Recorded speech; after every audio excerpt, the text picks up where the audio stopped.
magandang hapon po sa ating lahat. Welcome to our participants and of course to our guest. Welcome to the closing ceremony of the first ever Bangsamoro Tri-Justice Summit. Good afternoon, partner. How are you? I am actually doing...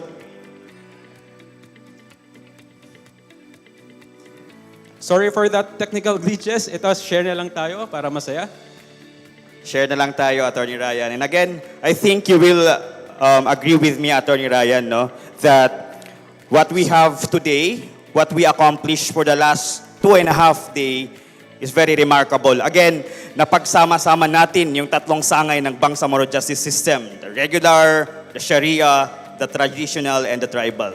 Indeed, partner, we are so glad na until now, kasama pa natin yung mga iba natin mga participants. I know you are tired, I know you are excited to go home, pero this is the closing ceremony na talaga. So, moving forward is to give us the next steps or what are the ways forward for this Bangsamoro Tri-Justice Summit. I'm giving the floor to the Chief of the Litigation Division of the Bangsamoro Attorney General Office. Let us welcome Attorney Fariza Joy Bagundang. A round of applause, please.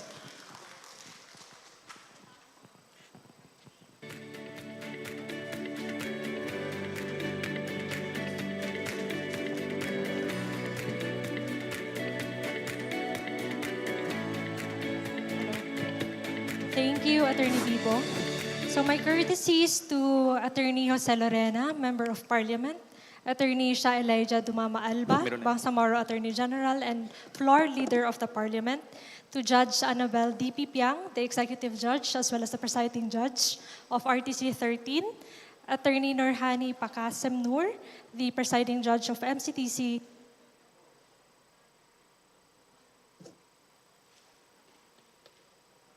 So,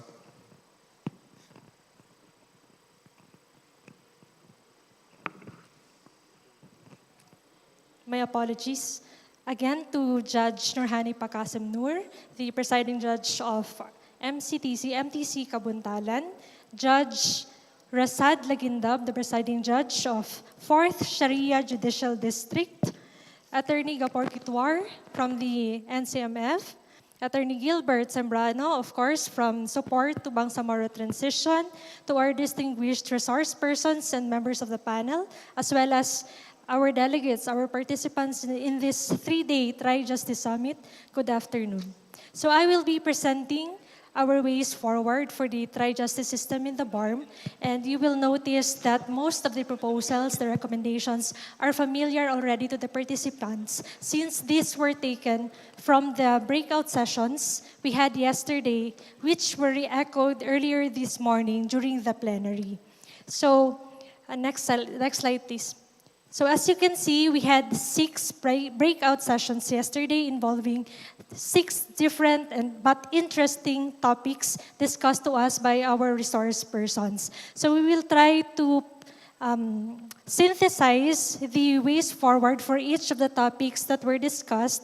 But as a prelude, it is well to note that most of the recommendations require the amendment of the organic law or the enactment of a bill from the parliament or even the enactment of a congressional act. So out of these 6 topics, we have different ways forward for the 5 topics with the exception, of course, of the recent jurisprudence on Sharia and overview on the hierarchy and jurisdiction of Sharia courts. Because most of the proposals for this were already subsumed under marriage and divorce under PD 1083 or those under the ADR in traditional and tribal justice system.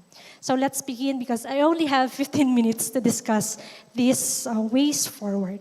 Insofar as marriage and divorce under PD 1083 and tribal justice system, these are the proposals or the recommendations for the TWG of the Tri-Justice Summit. So first is the proposal to amend some of the provisions of RA 11596 or the anti-child marriage law to provide for exceptions. So actually, to give a background, the Bangsamoro Attorney General's Office actually submitted an opposition to the proposed that then proposed bill on anti-child marriage law. This is in consonance with the sentiments, of course, from the different ministries and agencies in BARM. Unfortunately, the Congress who was in charge with the drafting of the bill and the passage of the law did not pay any attention to the opposition that we submitted with the Congress.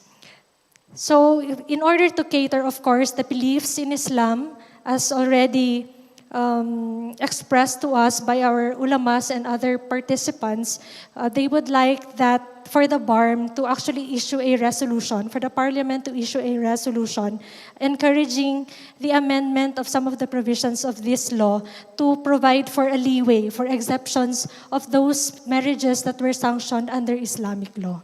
But in the meantime, considering that, of course, this is already a law, and being a law, we have to submit to the law. So in the meantime, there is a clamor, or there is a need to educate our tribal leaders, our ulama, that in view of the enactment of the law, it is actually prohibited to violate the provisions of this law, specifically those marriages involving children and even cohabitation between a children and adult.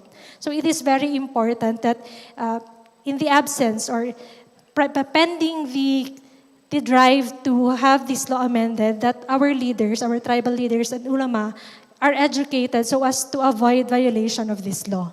Another way forward is the regulation of these conversions to Islam in accordance with Article 178 of PD 1083. As you can see, I have quoted there the word conversions because in the law, what is used really is the word conversion. But one of our participants during the breakout session raised that it should be reverted and not necessarily converted. But since we are following the law, we have to use the word that is provided in the law, which is conversion. But we have to also consider in the next steps of this tri-justice system to use the term reversion instead of conversion. And lastly, with respect to our tribal justice system, there is this clamor from the participants, specifically from the tribal participants, that the IP code should be passed already. As of now, the IP code is being deliberated with the committee in charge with it and has not yet been approved or passed before the parliament. But as for our tribal leaders, they are amenable. I think some are amenable, but I heard that there are other objections with the codification of the IP code, as they are not totally representative of the different ICCs or the indigenous cultural communities in BARM. So I'll discuss more of that in the next topics. For the overview of remedial laws, jurisdiction of courts, civil, criminal, and Sharia cases, this was discussed to us, of course, by Judge Pakasam Noor. So in relation to the expanded jurisdiction of Sharia courts, as an effect, of course, of the provision under the Bangsamoro Organic Law, there are suggestions to fill up vacancies in Sharia courts. However, as you can see, the problem with this is the very stringent requirements for the qualifications of the judges for Sharia. They have to be double bar, meaning regular members of the bar, as well as Sharia counselors. And added to that, they have to have 2 years Islamic studies. So they were asking, the participants were actually asking if the BARM can do anything about it. To be honest, the Bangsamoro Attorney General already had some dialogue or conversations with Justice Dima Ampao, and she's trying to make some leeways or some lobbying for them to adjust the stringent requirements for the qualifications of Sharia judges.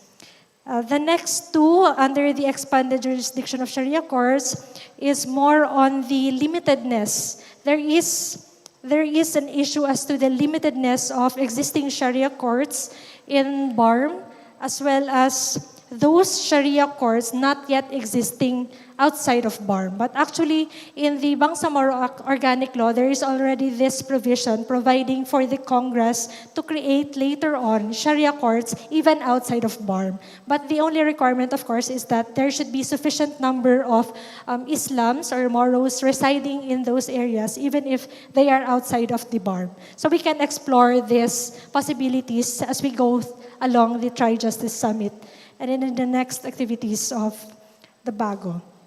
Insofar as the organization of Sharia High Court, this is again provided for in the Bangsamoro Organic Law. However, this is not yet operational as of date. So maybe if the Bangsamoro Attorney General's Office has recently passed or completed the rules integrating the Sharia Bar of the Philippines. And one of the next steps, of course, for this office is to initiate again the formulation or the operationalization of the Sharia High Court. Then another is the enactment of a law defining tazir offenses. Because they noticed that under the BOL, the tazir is actually being equated to arresto menor offenses, when in fact, according to our Islamic leaders, they are not the same. So there is a need for the BTA to enact a law further defining what constitutes tazir and what should be the penalty for this. But we have also to consider that thing that Judge Piang earlier said, that we are bound by the limits provided under the Bangsamoro Organic Law. Insofar as Sharia courts are concerned, we are given only the authority to implement penalties that are on only arresto menor penalties. So in that sense, if you have recommendations, it actually requires the amendment of the organic law itself. So medyo mahirap-hirap po yung mga kailangan nating gawin, but it's good to know that as early as now, during this first summit, we'll already know what steps we have to take in order to materialize this dream of having an integrated tri-justice system in BARM. So then for the next topic, the understanding the MILF Supreme Sharia Court, this is actually one of the heated topics during this summit. And most of the participants, especially those coming from the regular bar, I hope that I'm not offending anyone here, but I think they are somehow critical of this MILF Supreme Sharia Court. But as part of the organizers, it is important for me to recognize, of course, the efforts of the MILF Supreme Sharia Court, because we cannot deny it that their presence is really felt in the ground. And the people, the Moros in the area, are actually not aware that these courts are not authorized under the law. The leaders, si Sheikh, yung ating resource person, siya mismo, he's telling us that we have no constitutional basis, we have no legal basis.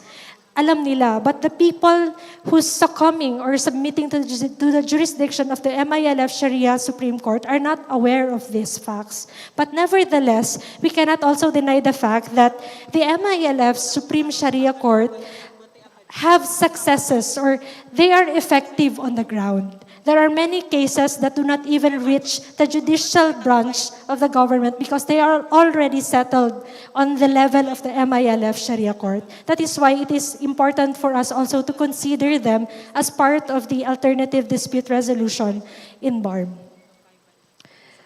Then another point raised by Attorney Faisal Kali is that there is an existing conflict between MILF Supreme Sharia Court and the regular Sharia Court under PD 1083.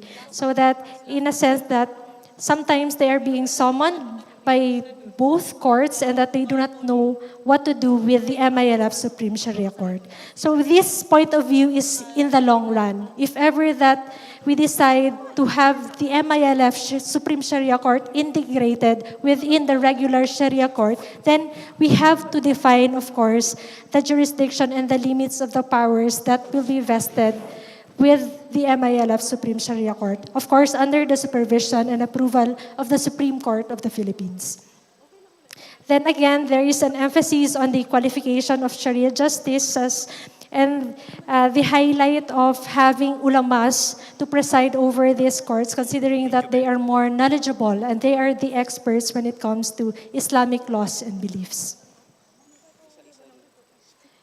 For registration of birth, death, and marriage, this is the topic that is seen as not interesting, the most uninteresting from the viewpoint of the participants. But contrary to that perception. This is actually very enlightening, especially to those who have no background on the registration of birth, death, and marriage.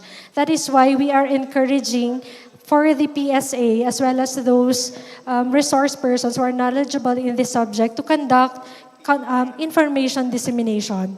Diba? As shared earlier by our representative from the BWC, there are actually defects in the registration of birth, death, and marriages of our brothers and sisters in Islam, as well as in tribal communities, because they used to register under the regular registration of the PSA, when in fact, if you are a Muslim and you want to follow the first name of your grandfather, that is actually recognized as long as you register under PD 1083 and with the required attachment, that is Form 102. The same way din po with our tribal leaders, if you want to adopt the names that is not actually related with your family names, you may do so, provided that you register in accordance with the IPRA, as well as you attach with your certificate of live birth the required Form 102 for that purpose. So I think that's a very helpful insight from our resource person, and we would like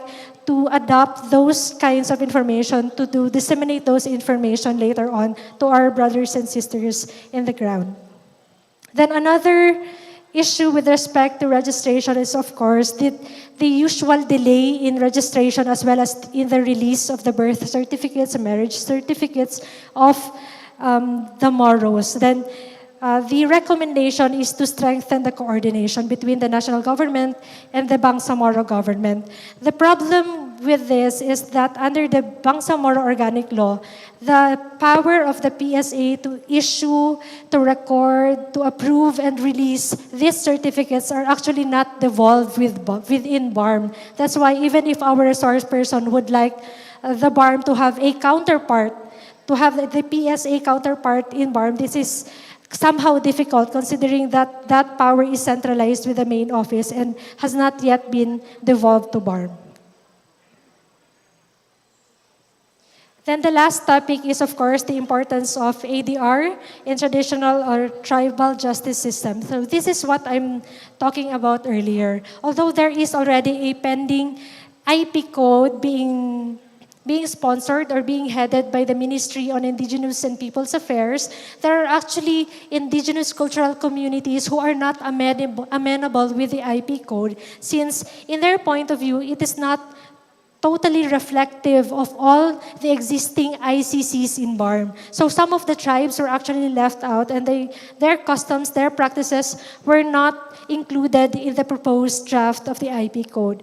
So insofar as this topic was concerned, we are proposing that there should be more dialogues between the TWG, the Technical Working Group of this Tri-Justice Summit, to be attended by, of course, the Ministry on Indigenous Peoples Affairs, the various ICCs in BARM, and the NCIP. It would be best if the NCIP from the national would also be part of the dialogue, so as to guide also our traditional leaders here in BARM about the intricacies, of course, of the tribal laws.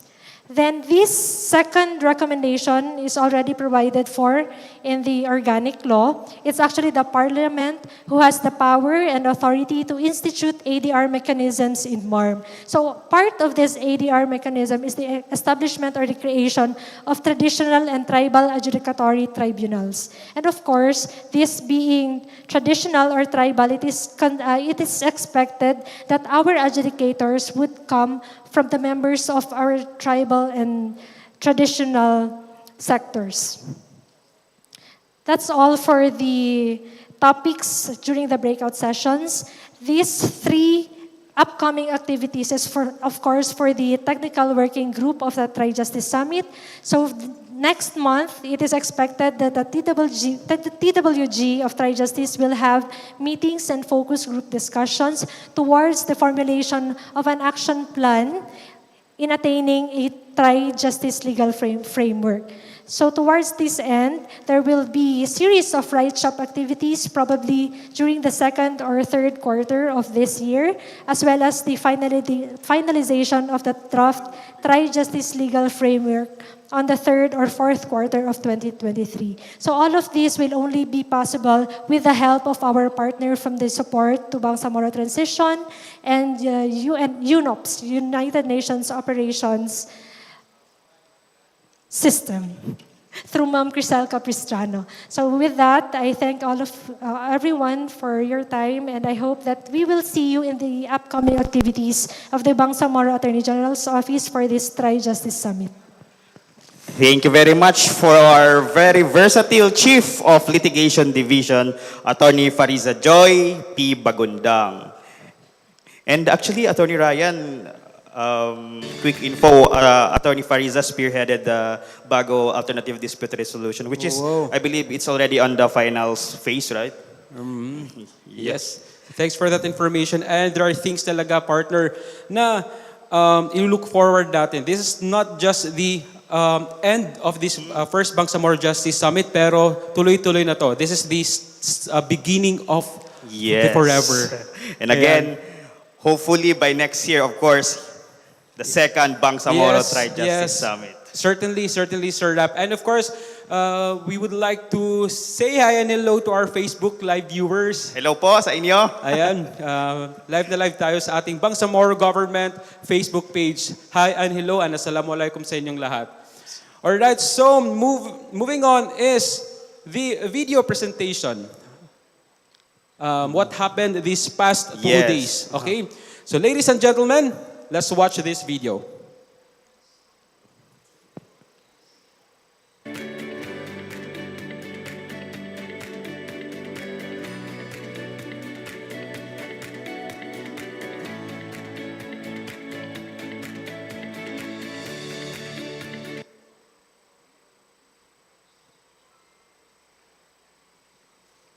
All right.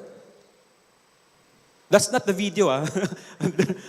So actually, I think we apologize for that. Subatra and of course our technical working group prepared a video for the activities we conducted for the past 3 days. Ito na.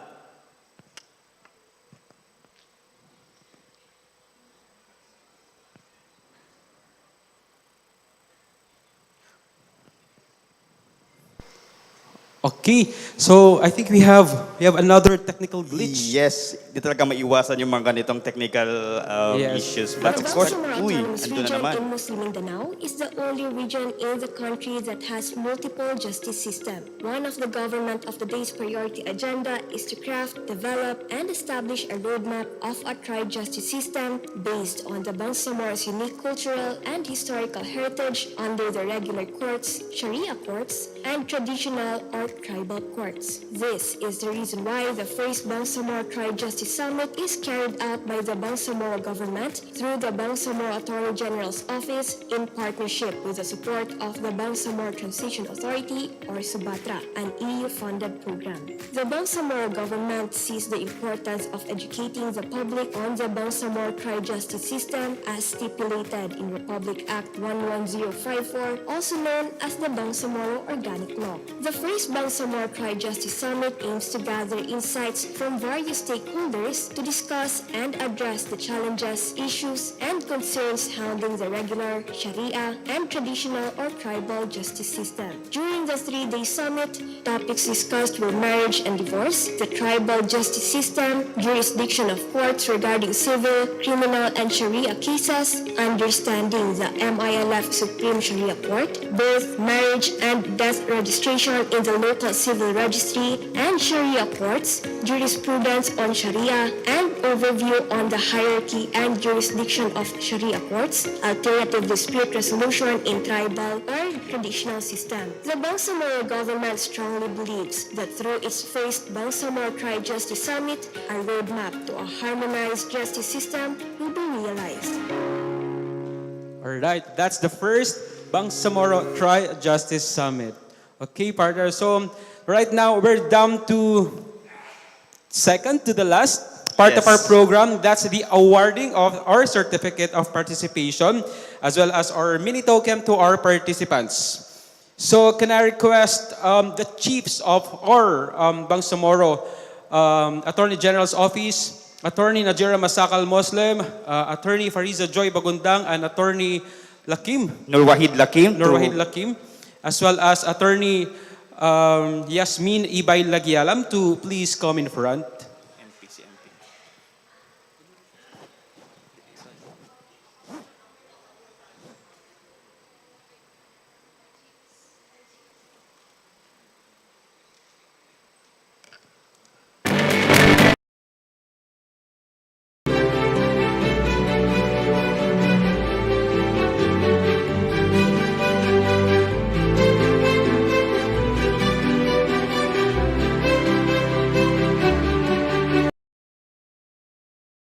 We will give it by batch.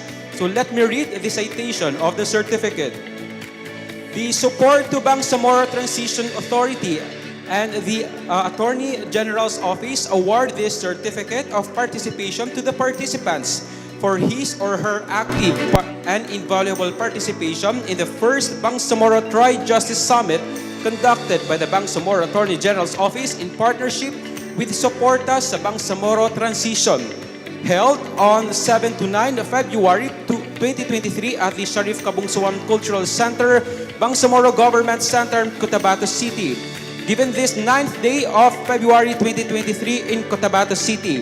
Signed by the Bangsamoro Attorney General of the Bangsamoro Attorney General's Office, Attorney Shah Elijah Dumama Alba, and the Justice and Society Project of Team Leader of the Subatra Program, Attorney Gilbert Sembrano. So we are giving this certificate of participation to Ma'am Edna Pandi. Certificate of participation is given as well to Radsma J. Jamiri, Sir Ismail Managili, Judge Remy Raida S. Tangili, and Arno Makling.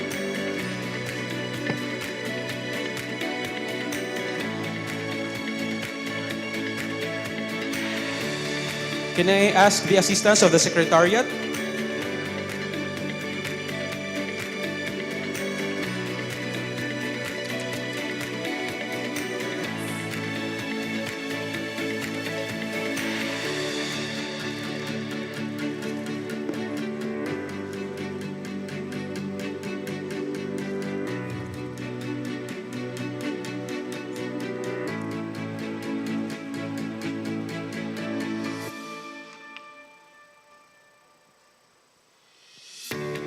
All right.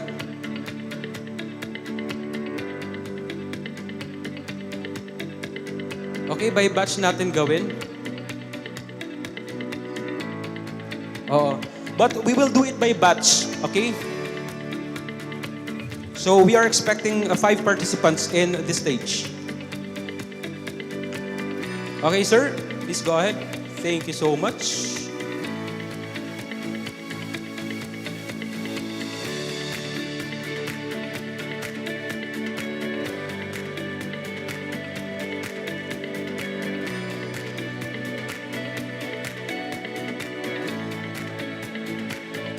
All right, next batch is Attorney Abdul Aziz Ismail, we have Muhammad A. Giyaman, Attorney Hassanal Abdul Rahim,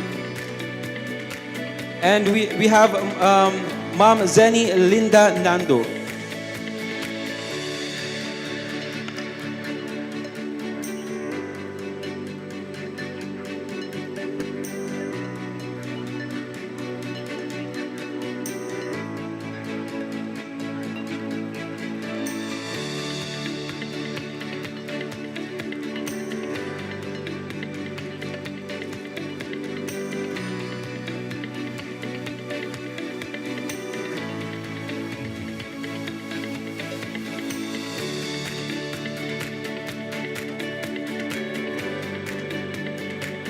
Okay, wala siguro yung iba. They went home already. Next batch, we have Sir Ibrahim Nuruddin, we have Princess Fahana Aziza Abbas, Abdul Pata Kasim, we have Jalila A. Alioden, and Sir Suharto Ibay.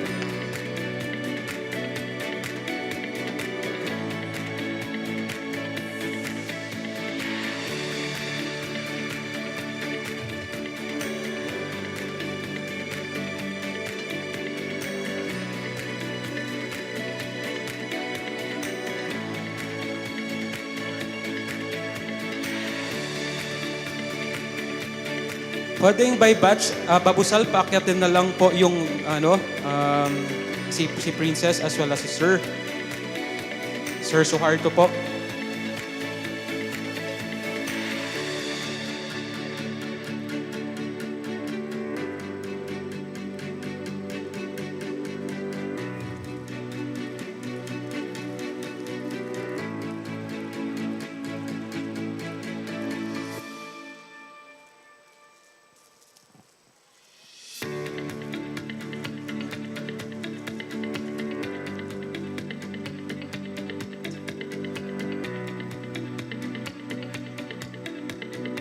Prepare po, next batch, Ma'am Omaira Maulana, We have Muhammad Sadiq Giwan. Sir Mahid Bangkola,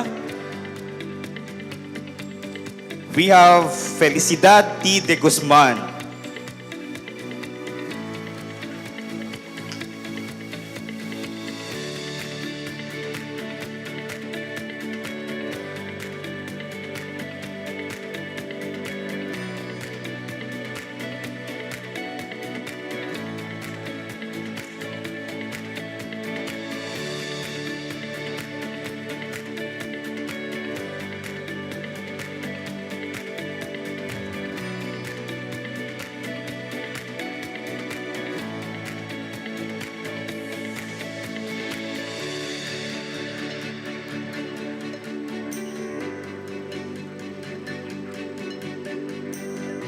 next batch, Siti Aisa Agwam, Akisa Salima I. Panda.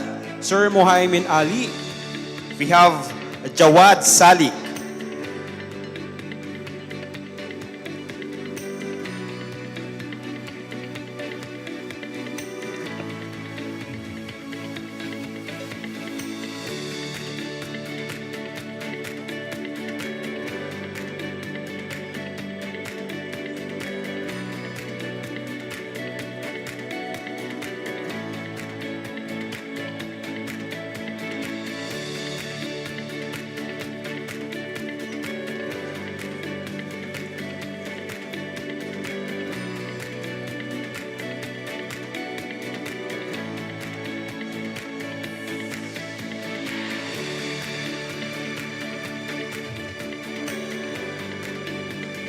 next batch, Attorney Jashim Abdul Rahman, Abdul Wajid D. Mapunod. Glory Kabatbat, Yasin P. Maute. and Ma'am Norma Dalamban.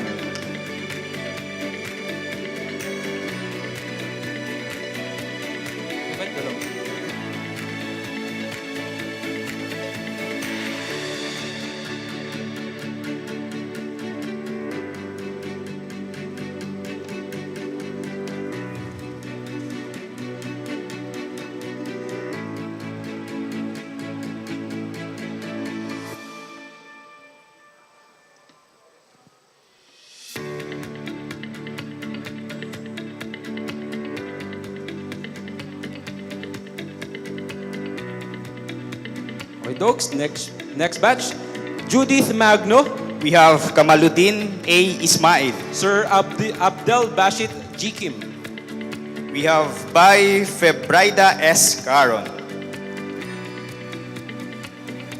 and last, Abdel Bashit Jikiri.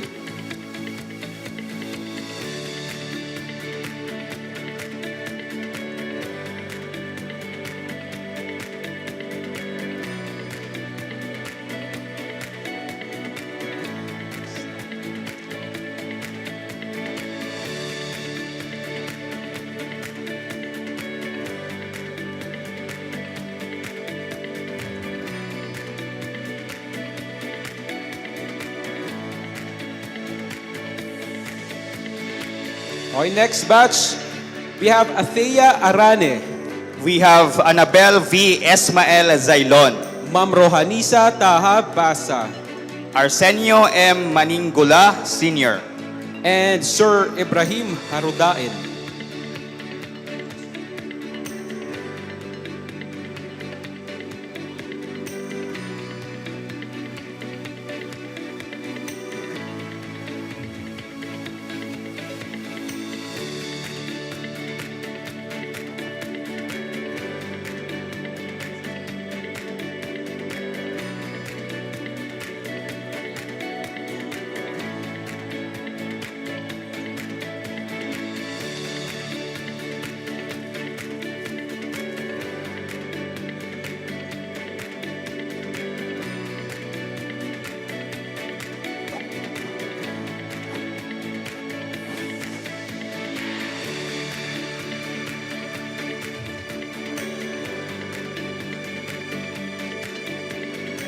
Let's move to the next batch. Sir Arsad Abdul Rahman. Amiruddin El Hajinor, Sir Maseda Abo. Princess Sirikit M. Pangkoga, And Sir Datu Nuruddin Sapal.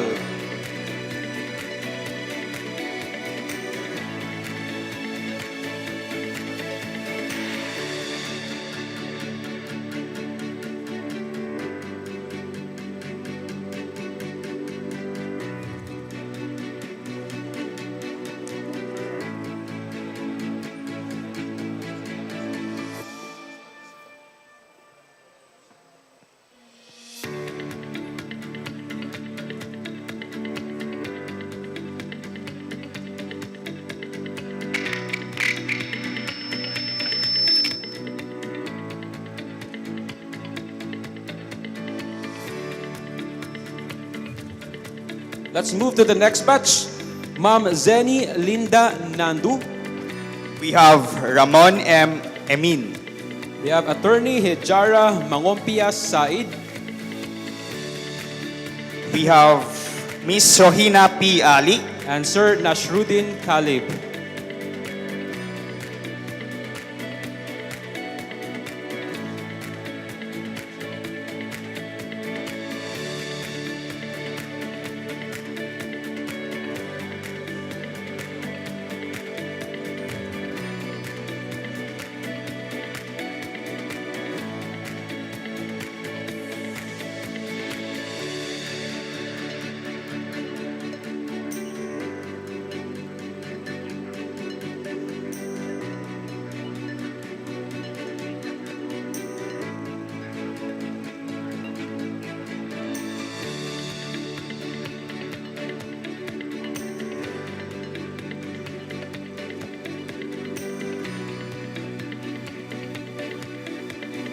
We're good to go sa next batch. Siti Aliyah Limbao. we have Mr. Mohamed A. Abdullah, Sir Rujipay Mangolamas. Miss Norhak P. Abubakar, And Sir Abdul Ghani Tambu.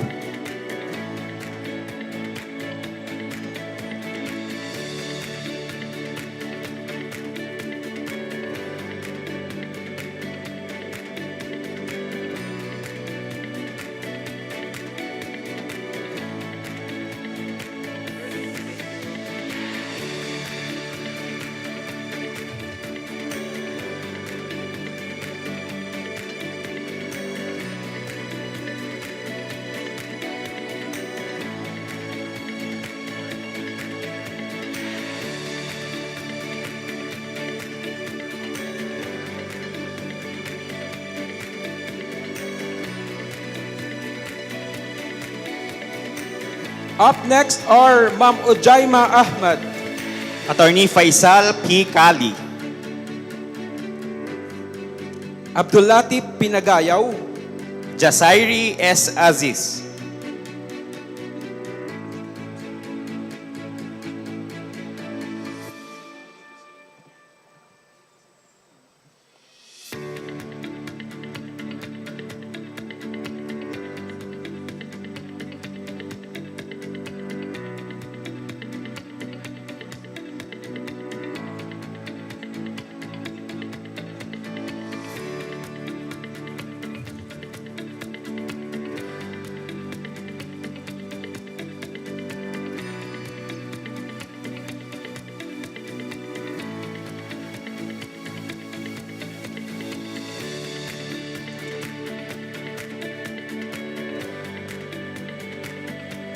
We're also giving certificates of participation to Adrian Fermin, Sir Benito Lorenzo, Sir Ibrahim S. Nain, Ma'am Maleha Olangkaya, and Sir Junaidin Mulok.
Up next are Attorney Gada Abdul Kader, We have Arvin Sirat. Sir Rolando Juan Sr., We have Abraham N. Tingaw.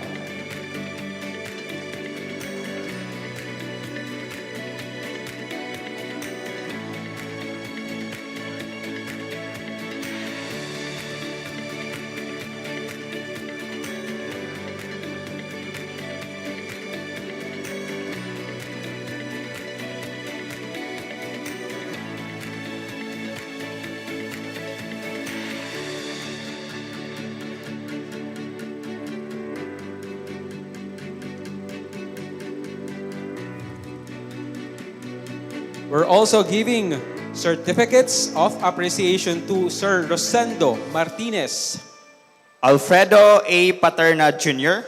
Abdul Salam Alabat, And we have Attorney Dennis Yu Relation.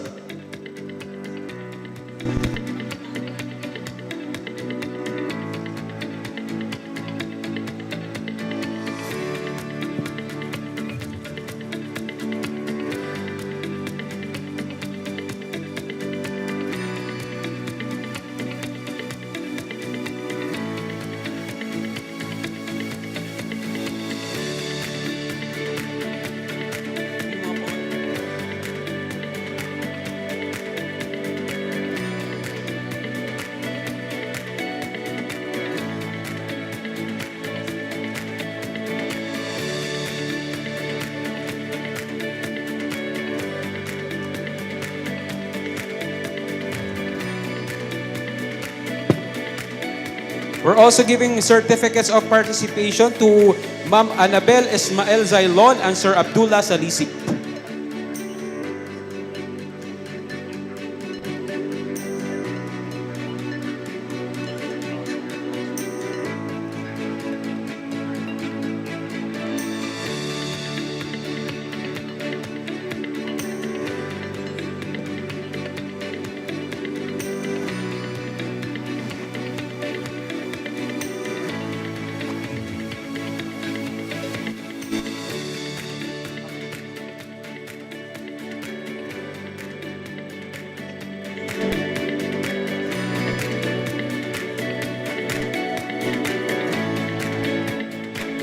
Okay. Next batch, we have Sir Hasanal Abdul Rahim, Sir Abdul Bashit Jikiri, Attorney Abdul Aziz Ismail, Sir Eddie Abdul Rajan, and Sir Arno Macling.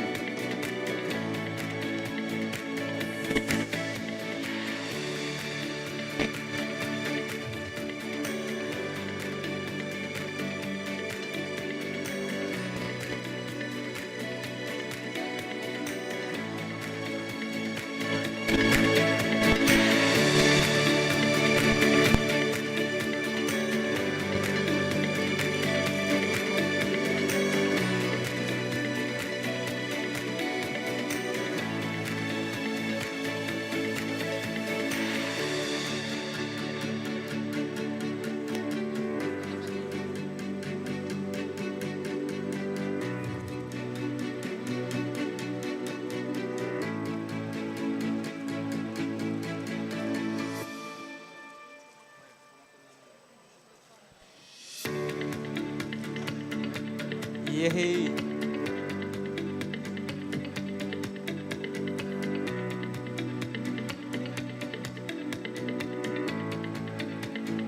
And of course, this event would not be possible, partner, without the guidance of our facilitators during our breakout session. So we are giving certificate of appreciation to them. Let me read the citation. The Bangsamoro Attorney General's Office awards this certificate of appreciation to the facilitators for their invaluable contribution and sharing their expertise during the first Bangsamoro Tri-Justice Summit conducted by the Bago in partnership with suporta sa Bangsamoro Transition at the Shariff Kabunsuan Cultural Center, Bangsamoro Government Center, Cotabato City. Given this 9th day of February 2023 in Cotabato City, signed by Attorney Shah Elijah Dumama Alba, the Bangsamoro Attorney General of the Bangsamoro Government, we are giving these certificates of appreciation to Sir Ajib Diaudin Bara, Certificate of appreciation is given also to Sheikh Ibrahim A. Bagumbon. Nohara Saral.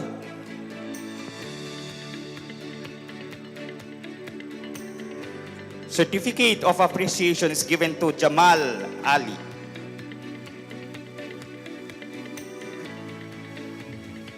And to Jasairi Aziz. To Arvin A. Sirad.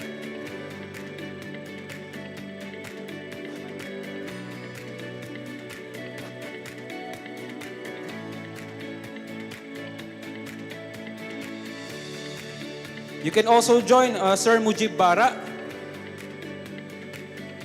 and Attorney Safira Dimalotang. Sir Shalahuddin Kusain.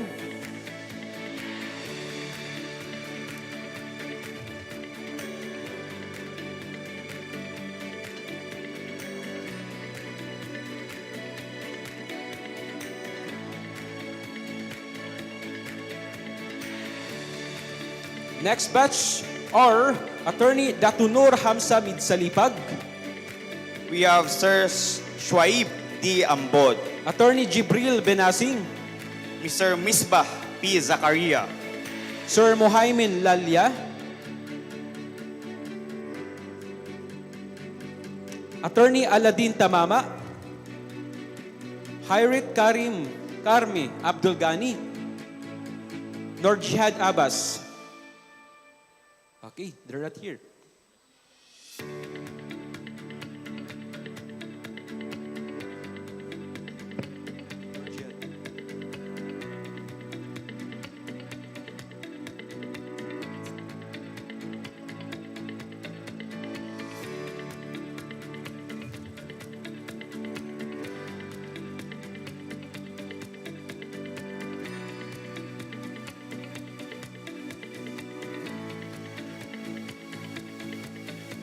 The Bangsamoro Attorney General's Office also appreciates the efforts of the Subatra. We give this certificate of appreciation to Sir Kenny Nodalo.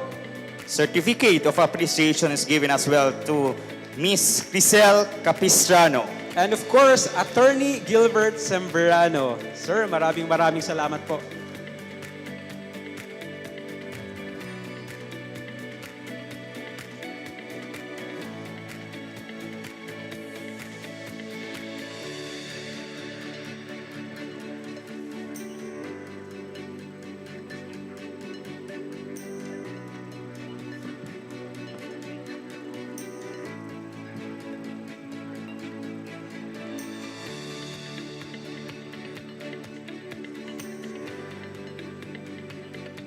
Very good. All right, so yes, so certificate of appearance now is now available, and you can claim it to the secretariat. So right now, partner, we are down to our very last part of our program. And Yes, there's a- indeed. That again, isang karangalan ang makasama ka dito sa harap, partner. Of course, ikaw din, partner. I will miss you, partner. Okay, wow, parang ano tayo, no? Parang di tayo isa ng office. So, to formally close this summit, I'm giving the floor to the chairperson of the committee of the Bangsamoro Justice System. I'm giving the floor to member of the parliament, Attorney Jose Lorena. A round of applause, please. Ito na lang, sir.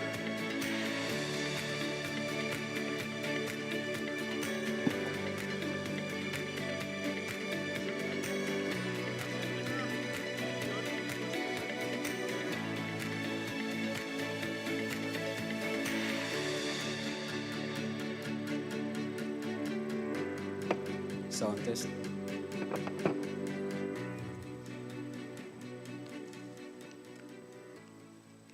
Bismillahirrahmanirrahim. My courtesy and respect to our honored judges of the regular courts who are here in attendance. I was informed that we have two executive judges here. Judge Piang, my courtesy, and Judge Noor, Pakasim Noor. Thank you indeed for joining us here in this summit. my courtesy as well to our Attorney General, Siya Elijah Alba, who I believe was doing everything possible to make this summit a reality. To the esteemed participants and our respected resource persons who were invited for this 3-day summit. Again, to other members of the parliament here present, other head of agencies of the BARM, Assalamu alaikum wa rahmatullahi ta'ala wa barakatuh. At the outset, allow me to congratulate the Bangsamoro Attorney General's Office for initiating this first Bangsamoro Justice Summit. And thank Subatra. I think this is under UNOPS for funding this activity. In fact, earlier on, I was discussing with some participants, had we been apprised earlier of this summit in the difficulty of bringing in participants, the members of the parliament could have contributed to the expenses of our participants coming to this summit. But be as it may, I hope this is a learning experience, and next time around, we can as well collaborate on those important matters. The first Bangsamoro Justice Summit is timely. Timely in the sense that we are now winding up our work on the fundamental legislation required of the Bangsamoro Transition Authority. That is to pass not only the administrative code, the educational code, the education code, the civil service code, local government code, and the electoral code, of course, the revenue code. These are the named codes to be passed by the parliament as its first mandatory task. I'd like to inform you that we are now in the stage of deliberation of many of these codes, except for the revenue code and the Indigenous Peoples Act. But the Indigenous Peoples Act for the Bangsamoro is also included in the priority legislation submitted by the government of the day. But as you are already informed, it is already being discussed, not only in the parliament, but even in the ministerial committee of the government of the day. This is also necessary because the foundation of the BARM is anchored on justice. We need not go further, but examine the preamble of 11054. In 11054, it is stated that if we want peace in the Bangsamoro, peace should be based on justice. Even our quest for self-determination was anchored on peace, on justice. So if we want justice for the Bangsamoro, then we should give justice to the other inhabitants of the Bangsamoro Autonomous Region in Muslim Mindanao.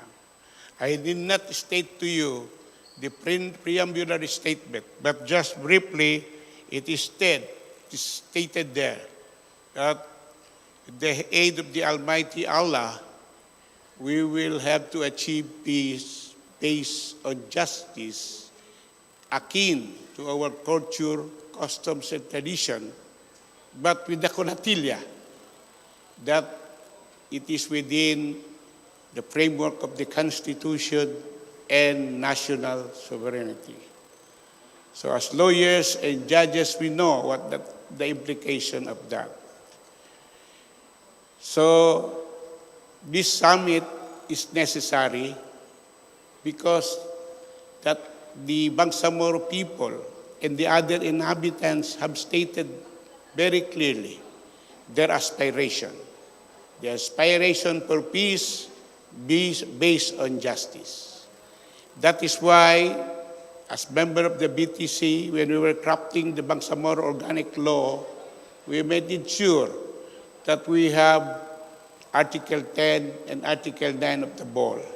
If you will scan back to Article 9, we have given rights not only to women, to children, to the indigenous people, to other sectors of the Bangsamoro community.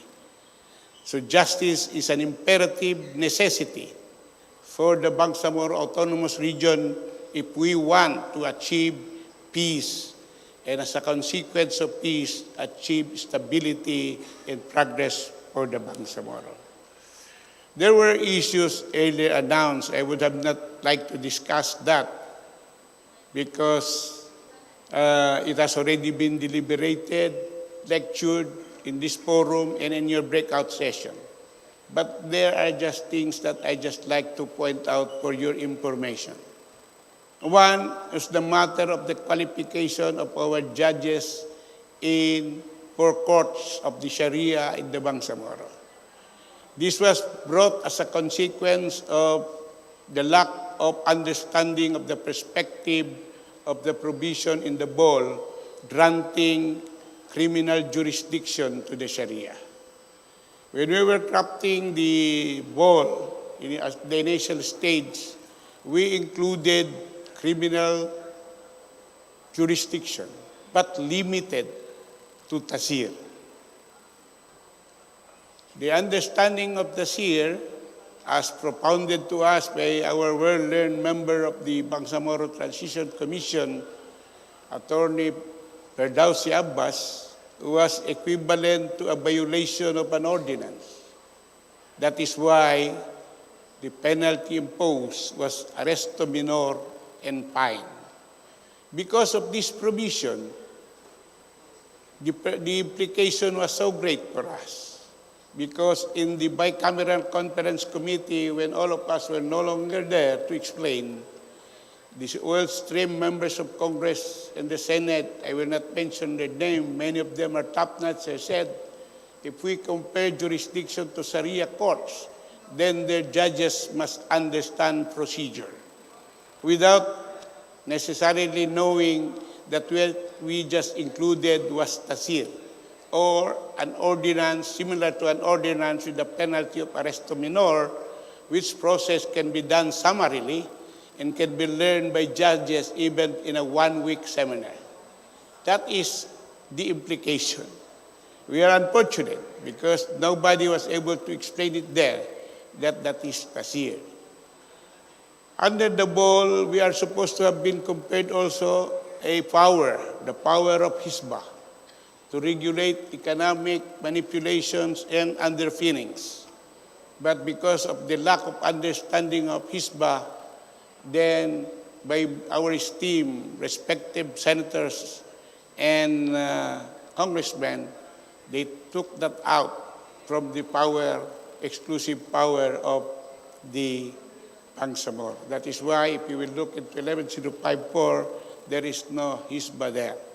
But as you know in your 3-day course, the Parliament of the Bangsamoro is given the power to legislate, to compare additional jurisdiction on commercial transaction for Sharia courts. That should be undertaking. And I think as chairman of the committee of the Bangsamoro Justice, of course, with the help of our members of the Parliament, we have to do lot of legislation to operationalize the Bangsamoro Tri-Justice system. Even the office of the tribal courts are not yet organized. So we have to do that. Thank you. But legislating necessarily requires knowledge of what we are to legislate. This 3-day summit will equip us and will allow us to come out with evidence-based legislation. Necessarily, your participation and your contribution, your wisdom in this 3-day summit will move us forward.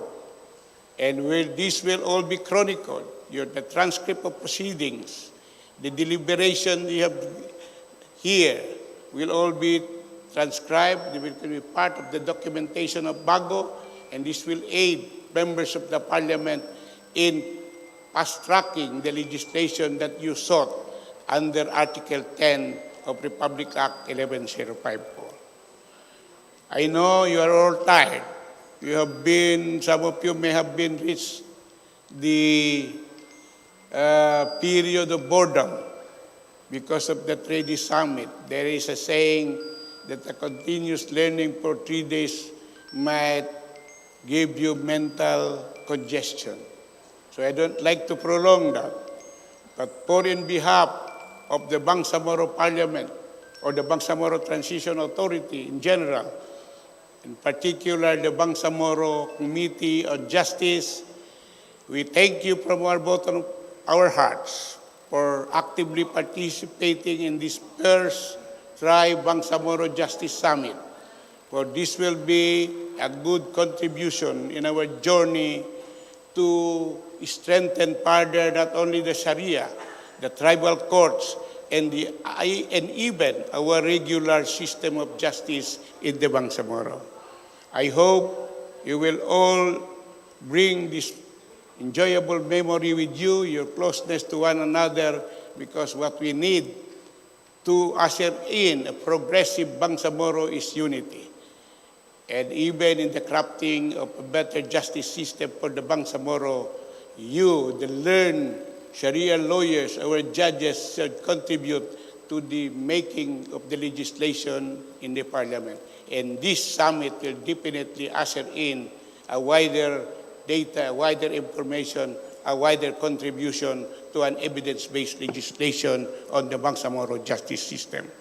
Again, in behalf of the Parliament or the Bangsamoro Transition Authority, the Committee on the Bangsamoro Justice in particular, thank you.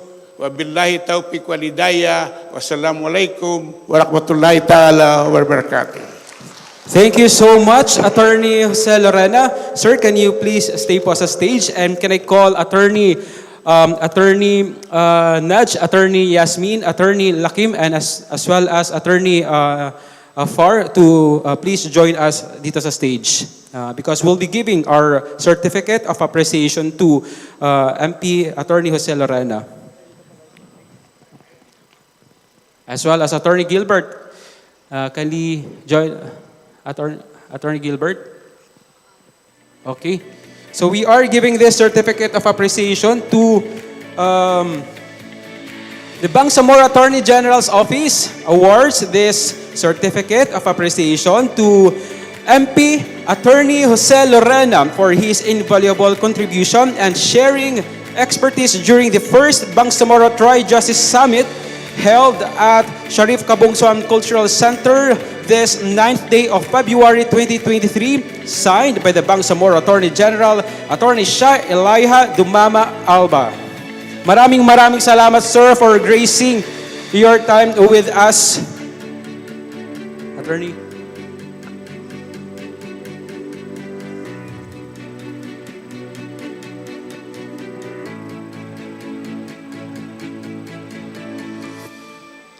All right, so that concludes our first ever Bangsamoro Tri-Justice Summit. Maraming salamat po sa lahat.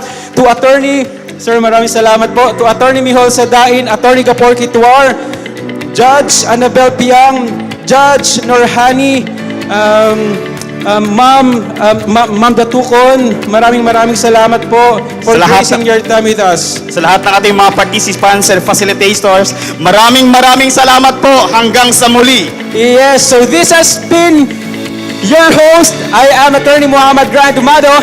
My name is Rapsan Johnny J. Anam. And this has been the first ever Bangsamoro Tri-Justice Summit. Thank you so much, guys. See you next year, inshallah.